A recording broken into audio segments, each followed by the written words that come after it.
Hello student, welcome to the modulation institute. कैसे हैं आप सभी? तो आज हम आपके लिए वीडियो लेके आए हैं इलाहाबाद यूनिवर्सिटी के ऊपर। जो भी स्टूडेंट टारगेट करे सीयूटी के थ्रू इलाहाबाद यूनिवर्सिटी में जाने के लिए, तो क्या एडमिशन प्रोसेस रहने वाला है, क्या कोर्सेज प्रोवाइड कर रहे हैं, तो आज हम इस वीडियो में देखेंगे।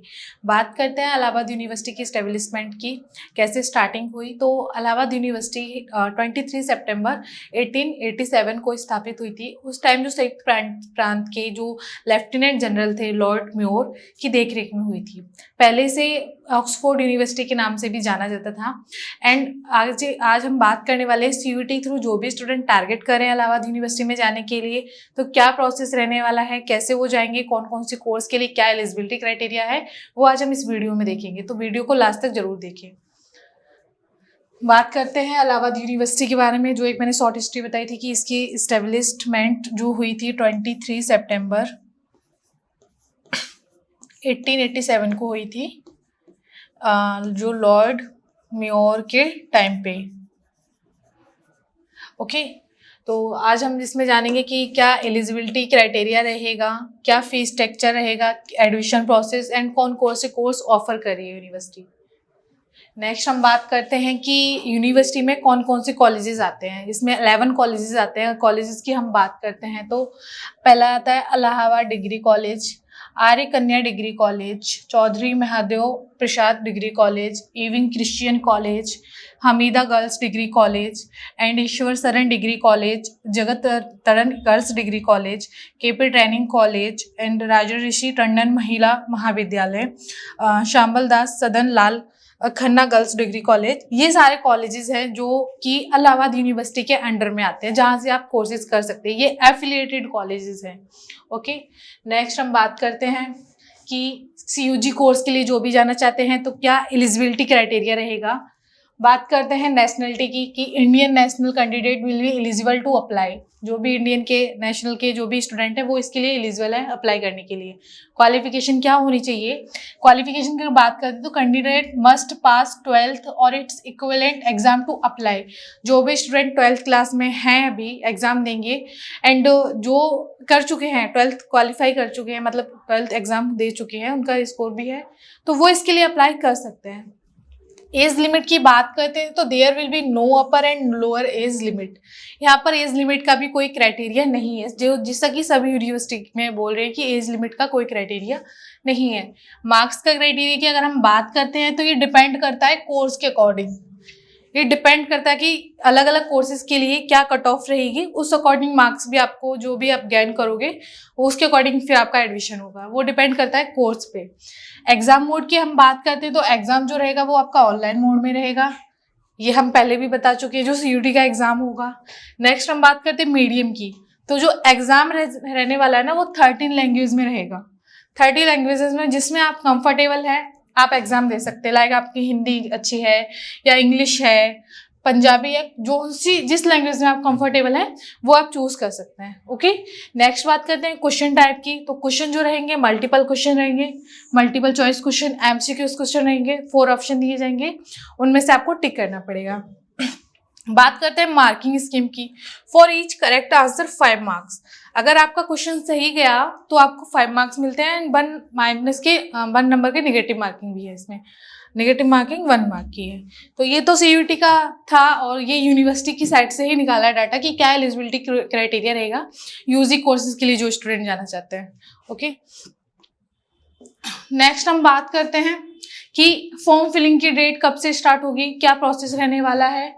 तो फॉर्म फिलिंग के लिए यहाँ पे एप्लीकेशन स्टार्ट हो जाएंगे 2nd वीक ऑफ फरवरी में एंड लास्ट डेट है मार्च 2024। लास्ट वीक ऑफ मार्च में आपका फॉर्म का जो फिलिंग डेट है वो हो जाएगी लास्ट खत्म। एप्लीकेशन में करेक्शन अगर कोई इशू हो गया, मतलब आपने कुछ गलत डिटेल्स फिल कर दी, तो उसमें करेक्शन आप करवा सकते हैं 1st week of April. Okay, next हम बात करते हैं एडवांस सिटी इंटीमेशन के लिए। तो वो 2nd वीक ऑफ मई में आपको पता चल जाएगा। Availability of admit card, admit card है वो 3rd वीक ऑफ मई में आ जाएगा। और जो यूजी का एग्जाम है वो आपको पता ही है कि जो सीयूटी का यूजी का एग्जाम है वो 15 से 31 मई के बीच में रहेगा। एंड जो आंसर की है वो जुलाई की सेकेंड वीक तक आ सकती है। जो भी आपका सीयूटी का एग्जाम होगा मई में, मई के बाद में जो आंसर की आएगी वो जुलाई में आ जाएगी, सेकेंड वीक ऑफ जुलाई में। और रिजल्ट का अनाउंसमेंट भी जुलाई में हो जाएगा। एंड काउंसलिंग जो है आपकी थर्ड वीक ऑफ जुलाई में, मतलब लास्ट जुलाई तक आपकी काउंसलिंग भी फॉर्म स्टार्ट हो जाएंगे, काउंसलिंग भी स्टार्ट हो जाएगी। बात करते हैं इलाहाबाद यूनिवर्सिटी के जो भी पॉपुलर लोग हैं जिन्होंने इलाहाबाद यूनिवर्सिटी से पढ़ाई की, तो आप देख सकते हो ये अमिताभ बच्चन जी को सभी लोग जानते होंगे, मोस्टली स्टूडेंट जानते होंगे। इन्होंने भी यहीं से पढ़ाई की है, इलाहाबाद यूनिवर्सिटी से।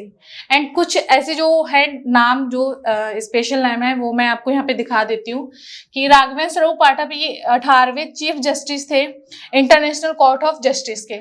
एंड कमल नारायण सिंह 22वें चीफ जस्टिस थे। JS वर्मा 27वें चीफ जस्टिस थे। VN खरे ये 33वें चीफ जस्टिस थे। तो ये सारे जो नाम आपको शो हो रहे हैं स्क्रीन पे, ये सारे इलाहाबाद यूनिवर्सिटी से पढ़े हुए थे और इनको काफी फेमस भी हुए हैं। ओके, तो ये आप देख सकते हो। नेक्स्ट हम बात करते हैं कि कोर्स की क्या फीस रहने वाली है, कि जो भी कोर्स प्रोवाइड कर रही है इलाहाबाद यूनिवर्सिटी, तो क्या फीस स्ट्रक्चर रहने वाला है। तो आप इसमें देख सकते हो टेबल में कि जो भी स्टूडेंट BA करना चाहता है विद नॉन प्रैक्टिकल सब्जेक्ट्स, जैसे प्रैक्टिकल सब्जेक्ट नहीं होता, तो उसकी जो फीस रहेगी वो 3925 रुपये रहेगी। किसी भी कैटेगरी से भी अगर वो स्टूडेंट है तो उसकी जो फीस रहने वाली है 3925। अगर BA कर रहा है स्टूडेंट विद प्रैक्टिकल सब्जेक्ट तो उसकी जो फीस रहेगी 4175 रुपये। एंड कोई सोशियोलॉजी एजुकेशन है नॉन प्रैक्टिकल या प्रैक्टिकल के साथ में, तो उनकी जो फीस रहने वाली है 8925 से 9175। अगर कोई BA करना चाहता है वो इस मतलब इलाहाबाद यूनिवर्सिटी से, तो उनकी जो फीस का क्राइटेरिया है वो इसके बीच में रहेगा। एंड BSc की अगर हम बात करते हैं तो उसके जो फीस का है वो 4175 से 9175 के बीच में रहेगा। ओके, अगर बीकॉम की बात करते हैं, जो भी स्टूडेंट इलाहाबाद यूनिवर्सिटी से बीकॉम करना चाहते हैं, बीकॉम की जो फीस रहने वाली है वो 3925 तक रहने वाली है। नेक्स्ट हम बात करते हैं कि सीट्स की, कि इलाहाबाद यूनिवर्सिटी में कितनी सीट खाली हैं, कितने मतलब अभी है कि जो 24 में आप जब एग्जाम दोगे ना तो कितनी रिक्वायरमेंट है, उसके लिए अगर हम देखते हैं तो मेन कैंपस की बात करते हैं, BA के लिए 4660 सीट है। एंड बीकॉम के लिए बात करते हैं तो 723 है। BSc मैथ की सीट बात करते हैं तो 769। एंड BSc बायो सीट की बात करते हैं तो 357। BSc होम साइंस की बात करते हैं तो 58 है। एंड BA LLB की बात करते हैं तो 150। ये सारी सीट है, ये मेन कैंपस के लिए, जो इलाहाबाद यूनिवर्सिटी का मेन कैंपस है उसमें इन सीटों पे रिक्वायरमेंट है। वो आप देख सकते हो कि ये कॉलेजेस के अकॉर्डिंग, ये सारे कॉलेजेस के नाम है, किस कॉलेज में कौन सी है, कितनी वैकेंसीज है, तो वो आप देख सकते हो। तो ये जो सीट है 2024 में जब आप एग्जाम दोगे तो इलाहाबाद यूनिवर्सिटी के लिए जाना चाहते हो तो ये सीट है, इस अकॉर्डिंग फिर आपको प्रिपरेशन करनी पड़ेगी। देख सकते हो कि क्या कट ऑफ हो सकता है, थोड़ा सा मेहनत करना पड़ेगा। जब इतनी सीट है तो आपको भी इसमें फाइटिंग करके इसमें लेना है एडमिशन। नेक्स्ट हम बात करते हैं स्कॉलरशिप प्रोग्राम की, कि इलाहाबाद यूनिवर्सिटी कौन कौन सी स्कॉलरशिप प्रोग्राम प्रोवाइड करती है, स्कॉलरशिप प्रोवाइड करती है। स्कॉलरशिप तो सारी यूनिवर्सिटी प्रोवाइड कर रही है मोस्टली, किसका क्या बेनिफिट है वो मैं आपको बताती हूँ। अब जैसे कि यहाँ पे UGC स्कॉलरशिप प्रोवाइड कर रही है, ये गवर्निंग बॉडी है UGC। एंड एलिजिबिलिटी क्या है, इसके लिए आपको नेट का एग्जाम देना पड़ेगा। एंड स्कॉलरशिप अमाउंट जो रहेगी 12,000 से 14,000 तक रहेगी, है ना। और इसमें जो CSIR है ये भी स्कॉलरशिप है। राजीव गांधी स्कॉलरशिप ये भी UGC प्रोवाइड कर रही है। इसमें क्या है, meritorious student selected by the department, ये डिपार्टमेंट के अकॉर्डिंग रहेगा। और इसमें जो स्कॉलरशिप रहेगा वो 12,000 तक रहेगा। ये SC ST के लिए है, ये ऑल कैटेगरी के लिए। जो राजीव गांधी स्कॉलरशिप प्रोग्राम है वो SC ST के स्टूडेंट के लिए है। एंड ये जो UGC वाला स्कॉलरशिप मिल रहा है, ये CSIR वाला स्कॉलरशिप मिल रहा है, वो ऑल कैटेगरी के स्टूडेंट के लिए है। नेक्स्ट हम बात करते हैं कोर्सेज एंड फीस की। तो जो अभी मैंने एक बताया था कि BA कोर्स के लिए ये फीस रहने वाली है, उसी से कुछ मिलता जुलता ये भी है, ये आप देख सकते हो। जैसे BA के लिए कोई स्टूडेंट जा रहा है तो फर्स्ट ईयर की फीस 1074 रुपये है। BSc की भी सेम है, इसके लिए 10+2। एंड जो भी आपका एप्लीकेशन डेट है वो फरवरी का इसमें मेंशन कर दिया है, जो मैंने बताया था कि एप्लीकेशन आपके फरवरी में स्टार्ट हो जाएंगे, वो यहाँ पे सेम मेंशन है। ओके, वो आप देख सकते हो। BA LLB के लिए जो फर्स्ट ईयर की फीस रहने वाली है वो 37,000, एंड जो इसमें क्या 10+2 का जो 45% स्कोर आपको करना पड़ेगा। एंड इसके लिए जो भी है कि 26 जुलाई से 5 अक्टूबर तक जो एप्लीकेशन डेट रहेगी।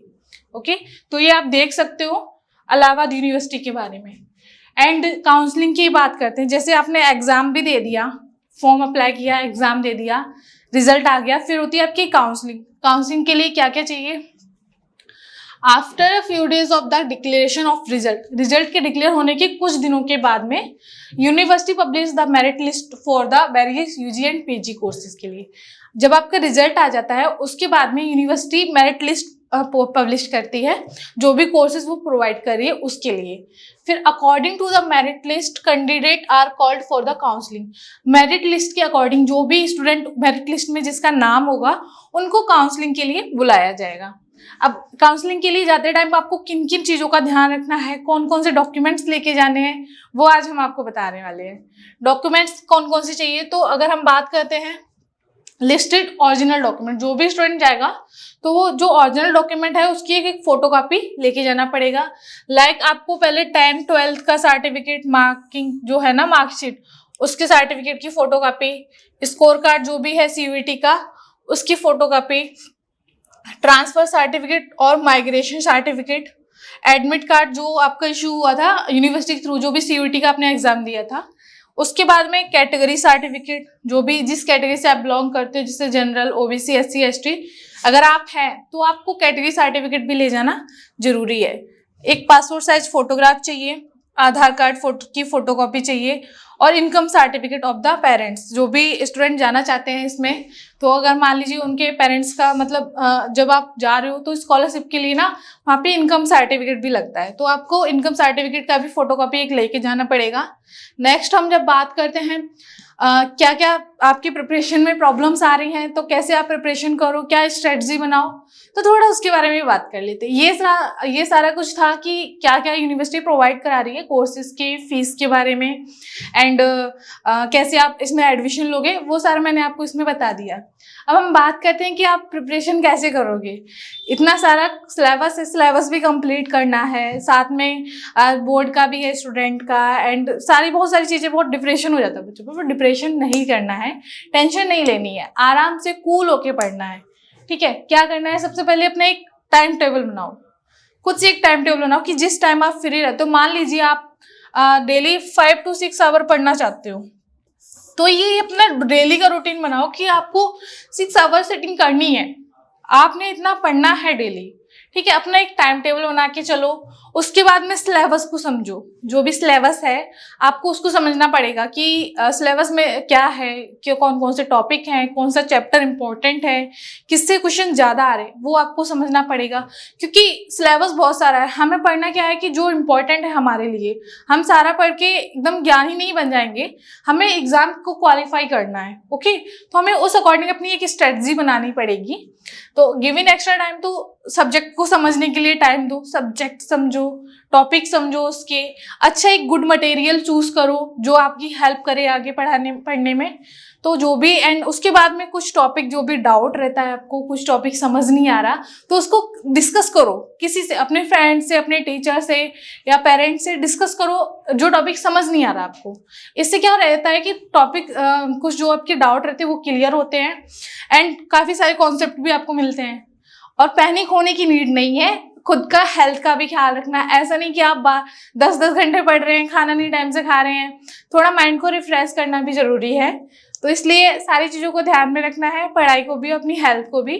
और कोर्स से रिलेटेड जो भी स्टडी मटेरियल वगैरह रहेगा, जो भी स्टूडेंट कोर्स के लिए जाना चाहते हैं कि कोर्स लेना है, उन्हें परचेज करना है, तो आप हमारे एप्लीकेशन को डाउनलोड करके सीयूईटी में जाके वहाँ से कोर्स को इनरोल कर सकते हो। इसमें आपको पूरा स्टडी मटेरियल मिलेगा, जो एक अच्छा स्टडी मटेरियल जो कि आपका एग्जाम से ओरिएंटेड रहेगा।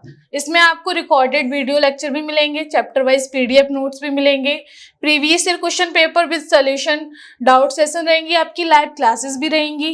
एंड अगर हम इसकी फी की बात करते हैं ना, बहुत ही कम फीस में आपको ये कोर्स मिल रहा है। इसके लिए आपको बस 999 पे करना पड़ेगा, जिसमें आपको CUET का कोर्स मिल जाएगा, जिसकी वैलिडिटी 1 ईयर की है। ठीक है, तो आप 1 ईयर तक इस कोर्स से स्टडी अपनी कर सकते हो, पढ़ाई कर सकते हो। तो सिंपली है कि आप एप्लीकेशन डाउनलोड करो, वहां से जाके आप कोर्स को इनरोल कर सकते हो और अपनी पढ़ाई को बेहतर कर सकते हो। कोई भी प्रॉब्लम आ रही है एजुकेशन पढ़ाई से रिलेटेड, कुछ टॉपिक नहीं समझ में आ रहा, आप हमें डायरेक्ट कॉन्टैक्ट भी कर सकते हो। ओके, एंड मिलते हैं नेक्स्ट वीडियो में। तब तक के लिए ऑल द बेस्ट। अच्छे से पढ़िए और अच्छा करिए।